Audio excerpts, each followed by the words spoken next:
ସେନାପତି ଦକ୍ଷ ଓ କର୍ମଠ ହୋଇନଥିଲେ ଯଥୋଚିତ ଶିକ୍ଷା ଅଭାବରେ ସେନାବାହିନୀ ନଷ୍ଟ ହୋଇଯାଏ। ଯୁଦ୍ଧ କ୍ଷେତ୍ରରେ ଯଦି ସେନାପତି ନିହତ ହୁଅନ୍ତି, ସୁଦକ୍ଷ ସୈନ୍ୟମାନେ ଅଧିନାୟକଙ୍କ ଅଭାବରୁ ପଳାୟନ କରନ୍ତି କିମ୍ବା ଶତ୍ରୁର କବଳିତ ହୁଅନ୍ତି।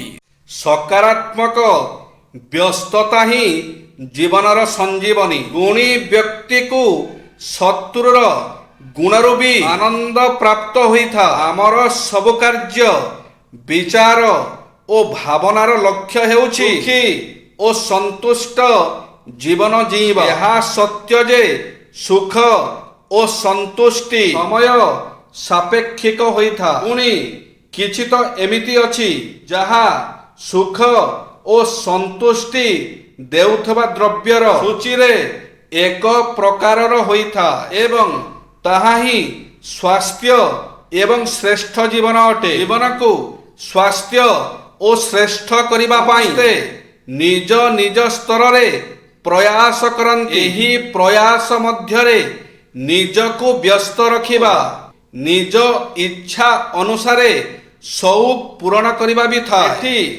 ବ୍ୟସ୍ତତାର ଅର୍ଥ କିଛି ବି କରି ନିଜ ସମୟ ଅତିବାହିତ କରିବା ନୁହେଁ, ବରଂ ନିଜ ସମୟର ସଦୁପଯୋଗ କରିବା ଅଟେ। ବେଳେବେଳେ ଆମେ ସମୟ, ଶ୍ରମ ଓ ତିନୋଟି ଯାକ ନଷ୍ଟ କରିଦିଅନ୍ତି, ଯାହାର ପରିଣାମ କେବଳ ଶୂନ୍ୟ ହୋଇଥାଏ ବା ଆମକୁ କ୍ଷଣିକ ସୁଖ ଦେଇଥାଏ, କିନ୍ତୁ ସ୍ଥାୟୀ ଭାବରେ ଆମକୁ ଦୁଃଖ ଓ ଚିନ୍ତାଗ୍ରସ୍ତ ହେବା ପାଇଁ ବାଧ୍ୟ କରିଥାଏ। ଯେମିତିକି ନିନ୍ଦା କରିବା, ଚୁଗୁଲି କରିବା, ମଦ ପିଇବା, ମିଛ କହିବା ଆଦି। ଯେ ଅର୍ଦ୍ଧ ଚେଷ୍ଟାରୁ ଦୂରେଇ ରୁହନ୍ତୁ। ଚେଷ୍ଟା ହେଉଛି ଦେବତା ଏବଂ ଭାଗ୍ୟ ହେଉଛି ଦୈତ୍ୟ। ତେଣୁ ଚେଷ୍ଟା ନାମକ ଦେବତାଙ୍କର ଉପାସନା ଶ୍ରେୟସ୍କର ଅଟେ। ଚେଷ୍ଟା କରୁଥିବା ଲୋକର କେବେ ବି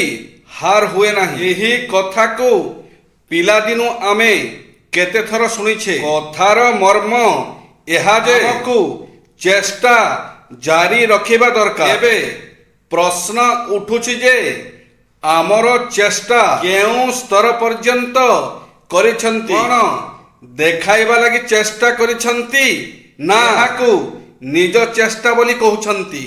ମୋ ଆଖିରେ ଯେଉଁ ସ୍ୱପ୍ନ ଅଛି ସେ ସ୍ୱପ୍ନରେ ମୋ ବାପା ମାଙ୍କର ଅଧିକାର ଅଛି। ଆଉ ହଁ, ସେ ସ୍ୱପ୍ନ ସତ ହେବାକୁ ଯାଉଛି। ସମୟ ଟିକିଏ ଅଧିକ ଲାଗୁଛି, ହେଲେ ସତ ନିଶ୍ଚୟ ହେବ, ମୁଁ ଜାଣିଛି। ବାପାଙ୍କ ବିଷୟରେ କହିଲେ ଆଖିରୁ ଲୁହ କାହିଁକି ଆସେ? ବାପା ଶବ୍ଦଟି ଛୋଟ କିନ୍ତୁ ଭରି ରହିଛି ଅନେକ ଗଭୀରତା। ବାପା ସିଏ ଯିଏ ଆମକୁ ଭାରି ଭଲ ପାଆନ୍ତି, କିନ୍ତୁ ସେଇ ଭଲ ପାଇବା ତାଙ୍କୁ ଦେଖେଇ ଆସେନି। ବାପା ସିଏ ଯିଏ ନିଜକୁ କଷ୍ଟ ହେଲେ ମଧ୍ୟ ଆମ ପାଇଁ ପରିଶ୍ରମ କରନ୍ତି, ଯେପରି ଆମେ ଆଗକୁ ଯାଇ ଭଲ ମଣିଷ ହେବୁ। ବାପା ସିଏ ଯିଏ ଆମକୁ ତାଗିଦ କରନ୍ତି ସତ, କିନ୍ତୁ ମନରେ ଆମର ସଫଳ ଭବିଷ୍ୟତ କାମନା କରିଥାନ୍ତି। ବାପା ସିଏ ଯିଏ ନିଜେ ପୁରୁଣା ଚପଲ, ପ୍ୟାଣ୍ଟ ସାର୍ଟ ପିନ୍ଧି ଆମ ପାଇଁ ନୂଆ ଆଣି ଦିଅନ୍ତି। ବାପା ସିଏ ଯିଏ ହସି ହସି ଝିଅକୁ ବଡ଼ କରି ଶେଷରେ ନିଜ ଛାତିର କୋହ ସମ୍ଭାଳି ତାକୁ ଶାଶୁ ଘରକୁ ବିଦା କରି ଦିଅନ୍ତି। ଜୟ ଶ୍ରୀ ଜଗନ୍ନାଥ।